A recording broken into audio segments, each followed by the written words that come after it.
tu as besoin de faire quelque chose, montes un projet, tu as besoin d'aide. Et bah tu vas venir au LOL, un hackerspace, et on va essayer de t'aider par tous les moyens possibles. Donc ça reste souvent lié quand même à l'informatique, parce que c'est quand même un peu le mot hacker, comme les gens aiment bien l'entendre. Mais ça peut tout toucher. Donc en projet, je pourrais vous montrer après, on a eu un miroir magique, où on a monté un serveur pour notre site web, et où par exemple en notre projet on avait planté des tomates. Donc voilà, ça touche à tous les domaines. Et là nous on est plus électron libre, où t'as un projet ou t'as pas de projet, tu veux juste partager, découvrir des choses et montrer que tu sais des choses à des gens qui ont envie d'apprendre, qui sont curieux, et bah tu peux venir. C'est ça un peu un hackerspace.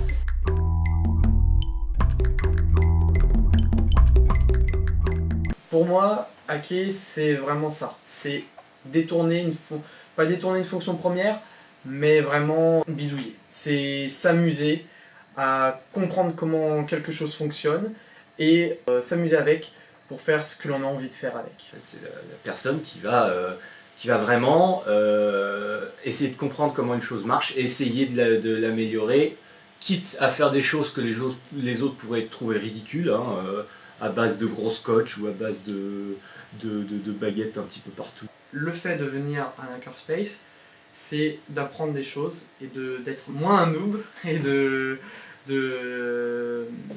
découvrir toutes sortes de choses, des manières de faire et l'ambiance. L'ambiance, parce que les gens sont sympathiques. On reste des êtres vivants, on aime bien la bonne bouffe et puis se rincer la dalle de temps en temps. On est là pour échanger.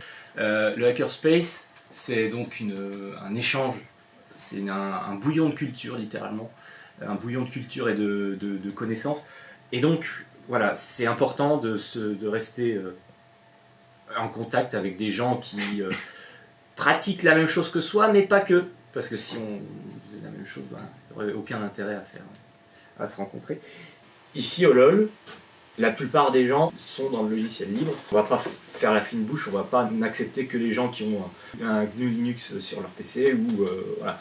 On a des gens qui utilisent Windows couramment, Windows donc un exemple type de logiciel fermé. Mais voilà, nous, en tant que libristes, les gens du bon côté, entre guillemets, ils vont se concentrer sur comment convaincre ces personnes à utiliser le logiciel libre, qui pour nous est une sorte de cause.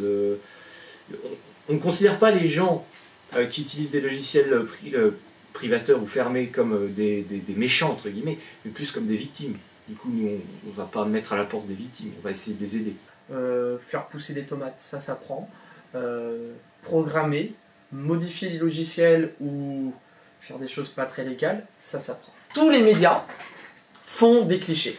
Normal, c'est obligé. Parce que si on donne pas de clichés, si on donne le type barbu qui est sur son ordinateur, qui programme, qui fait des trucs, ça ressemble à n'importe quel oncle, à n'importe quel tonton, ça vend pas. Alors que le jeune qui défie les codes, qui a une capuche, qui fait « Waouh, je suis trop secret » et tout, ça vend. C'est des clichés, les gens à capuche, les plans caméra sur des claviers.